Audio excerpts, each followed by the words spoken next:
Hello everyone, welcome to the channel. I've got a new Borderlands 3 build for you guys. This time we're looking at Flak in a heavily stalker build using the fadeaway skill. I'm just gonna get right into this. I'll equip the fadeaway here. So fadeaway, Flak cloaks, turning invisible. Flak can fire 3 shots while cloaked, and each shot is automatically a critical hit, which is absurd. While cloaked, Flak has increased movement speed and health regeneration. The fadeaway critical hit damage is increased by 200%, which is pretty absurd. Your movement speed 25%, health regen 3% of max health per second. The cooldown is a hefty 45 seconds, but the skill duration is 15 seconds. The important thing about this is when you are cloaked, you lose all aggro, is what I've read anyway. But we're going to heavily modify the fadeaway to basically melt people with as many bullets as possible. That's why it's called the Bullet Spectre build. Now I can, but I don't like to, play characters that don't have some sort of passive health regen or some sort of skill that regens your health. I don't like using items. So we're going to go right into self-repairing system. Just 2 points, that's all I could afford on the build. Increasing max health by 12%, and at least getting 0.6% health regen, which isn't a lot, but it's something. Now because we want to maximize damage, we're going to get Furious Attack. It's a hunter skill, which is important, especially when the DLC comes out and increases the level cap. After shooting an enemy, Flak gains a stack of Furious Attack. In this build, you will pretty much be always shooting enemies. For each stack of Furious Attack, Flak's handling and gun damage are increased. Up to 10 stacks, that is, let's see, max it out here. 48% handling, which I really don't know how that works, but definitely get 20% gun damage. Each stack lasts 4 seconds, but since you're always going to be shooting enemies in a firefight, it should be maxed out pretty much all the time. Now, you don't need to put everything in here all at once, maybe just to get to the next tier, because this skill right here, Eager to Impress, is very important. It's a kill skill. Whenever Flak kills an enemy, action skill cooldown time is reduced. When the pet kills an enemy, action skill cooldown time is reduced even more, which this doesn't really build on pet damage or anything, so it's probably not going to happen too often, but in the beginning it might. So you get 1.25 seconds off of the cooldown time per kill with Flak, which is the best you can hope for, really. And after 45 seconds, it adds up if you kill quickly enough. Over here we have Overclocked. Now overclocked, we want to increase the fire rate as much as possible, because we have to... let me augment this first. We have to put out as many bullets as possible to put down as many people as possible. And Gorillas in the Mist is the way to do that. So fadeaway no longer ends after Flak attacks, at the cost of critical hit damage, and fadeaway duration being reduced. So instead of doing 200% critical hit damage, you do 50%. Still awesome. The duration is 8 seconds instead of 15 seconds. But that's okay, you could fire as many bullets as you want, baby. That's why we want the fire rate increase. So we have a 10% fire rate and an extra 10% fire rate after reloading, even though it only lasts for 4 seconds. It's a max of 20% fire rate, which if we're using an SMG or an assault rifle, that's pretty sexy. The next thing we want, just for some survivability, is Lick the Wounds. The pet will attempt to revive Flak if he gets into Fight for Your Life. This is also good for soloing. I know this happened to me in Borderlands 2 a lot, but you die by like a damage over time effect, and there's no enemies around, you've already killed them all. So it's good to have this, especially if you're soloing. This is good for more survivability as well. While moving, Flak constantly regenerates health and gains damage reduction, while still Flak gains gun damage and fire rate. So it's an offensive defensive skill. Turn, tail, and run is definitely worth it. So 17.4% damage reduction while moving. I don't know who came up with that number. And 0.9% of max health per second while moving. That way, when you're cloaked, since you're not going to be targeted, you could just really go balls to the wall and stand still and get that extra 25% gun damage and 12% fire rate. So that fire rate means you're at 22% fire rate, and after reloading you're at 32% fire rate, which is very nice. Next, the Fast and the Furious, which kind of pisses me off a little bit because I hate puns. While above half health, flex, gun damage, and movement speed are increased. I don't know how difficult the game is going to be. You're going to be cloaked a lot. I don't know how often you're going to be above half health, but it's just basically to get down to the final skill capstone. And what's an extra 25% gun damage and 10% movement speed? It's pretty nice. And then over here, Hidden Machine. When an enemy has no target or is attacking a different target, Flak deals increased damage against them. When we're cloaked, we're not going to be targeted, so this is an automatic 30% damage. It's very nice. Here we have the final augment, Unblinking Eye. This is sort of a game changer. Successful hits on the same target increase Flak's critical damage per hit.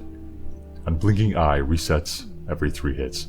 So the first hit will do 75%, an extra 75% critical hit damage, and then it'll do 150%, and then, what is it, 225%? Which means it'll just be this symphony of murder as it goes up and down, and that's on top of the 50% you already have. So it's definitely going to increase your damage output by quite a bit. Equip that to slot 2 there. Now we have the final capstone skill. Flak and Flak's pet gain increased damage when Flak activates an action skill. If Flak is at full health, the increased damage is doubled.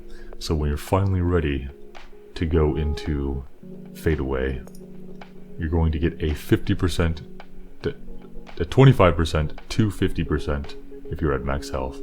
This is especially going to be very nice when you're playing co-op with people, when you're most likely to have more health, especially if you're running with a Zane, I believe, who has health regen. So this is very nice, just extra damage output. We're also going to get our pet from here. The pet will be the Gunslinger Jabber, movement speed 5%, critical hit damage extra 5%. It's a little bit of a boost, but you know, why not? I hate monkeys, and I personally would not use the Gunslinger Jabber just because I hate monkeys so much. But for you guys, I'm equipping the Jabber. So that is all for this tree. We still have 18 skill points left. We're gonna head over to the Hunter tree. This is where shit gets pretty insane. So over here, these first 3 skills are all really good. You sort of can just put them into whatever. But this is what I plan on doing. When Flak scores a critical hit, which is going to be all the time in Fade Away, there's a chance for 1 ammo to be added to their magazine. This is basically extending your magazine size passively. So every 3 bullets or so, it'll be adding ammo to your magazine. Over here, a hunter kill skill. Very important, hunter skills. Whenever Flak kills an enemy, they gain increased reload speed. This bonus is increased if Flak scores a critical kill, which in Fade Away is going to be a thing. Put 4 points into here. 11% reload speed and an extra 19 on a critical kill. That's an extra 30% reload speed for 5 seconds. From here, we want extra cooldown time. Whenever Flak scores a critical hit, there's a chance their action skill cooldown is reduced. This is a flat 2 seconds. The chance is 30%, but that's if you have an SMG or an assault rifle and you're just throwing lead out, it's going to happen all the time. Now, when you're in fadeaway, I don't believe your cooldown will start. So it will not start until fadeaway ends. Most likely, that's how it works. I'm sure people have seen gameplay of it to know what it is. I personally don't know. But that's what I'm assuming. So you will have to score your critical hits outside of fadeaway, which still isn't too bad of a problem, really. Lastly, Two Fang. This is just basically an indirect way to increase your fire rate. It gives Flak a chance to fire an extra projectile per shot. And since we're throwing lead out, 25% extra projectile chance. That's just really nice. So you'll melt things even faster now. It's absurd. Now we have 3 points left. And these two skills down here are pretty good. Big Game increases a hunter's skill effects and duration. It doubles the skill duration. And the effects go up to 30% when maxed out. Which affects, where is it? Second intention for reload speed, and over here it affects Furious Attack for more gun damage and handling. Which is all nice, but there's also the most dangerous game, which whenever Flak kills a badass or stronger enemy, they gain increased critical hit damage, gun damage, and handling for a long time. 2-minute duration. By end game, you're going to be fighting a lot of stronger enemies and a lot of badass enemies. Now Flak has to be the one to make the killing blow, but with this build it's more than likely, and it's 2-minute boon. And if we had the skill points to have the Big Game and this, it would be 4-minute duration, which is absurd. But I'm saving these skills for the DLC when the level cap increases and we get more skill points. The last 3 skill points are actually going to be in the Master Tree. Persistence Hunter. Increase gun damage. Extra just flat 12%. And action skill duration 45%. Which is really important. That turns your 8-second fadeaway into about 11 seconds. So it gives you that extra 3 seconds to throw out more bullets to kill even more. And it may not seem like a lot, but in-game that extra 3 seconds will add up throughout your entire playthrough. Even though it might be one of the last skills you pick up. Hell, it might be one of the first. I don't know. It's really nice. Cooperatively, I believe that this build will prosper when when allying yourself with a Zane for shielding at first to get that to keep above half health. Moze would be good for taking a lot of bullets and pulling aggro. But I think the best form for this will be with an Amara with a phase grasp build, which is what I'll be actually showcasing and doing the next video on. They will hold enemies in place, so you could just stand there and fire away. And with this next build, it would actually mop up an entire room of people. At least that's how I imagine it in my head, because of the phase grasp linking ability combined with a little bit of singularity. So we'll go over that next video though. But that's it for flak, fadeaway, crit hit damage, and throwing lead, and melting faces.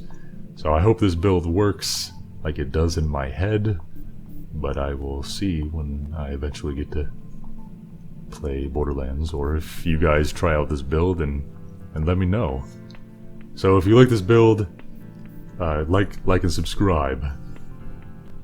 And ring that little bell too, I guess that notifies you when I come up with new videos, and since I don't have a set schedule, it's kind of best to have that so you know what's going on and keep it in the loop here.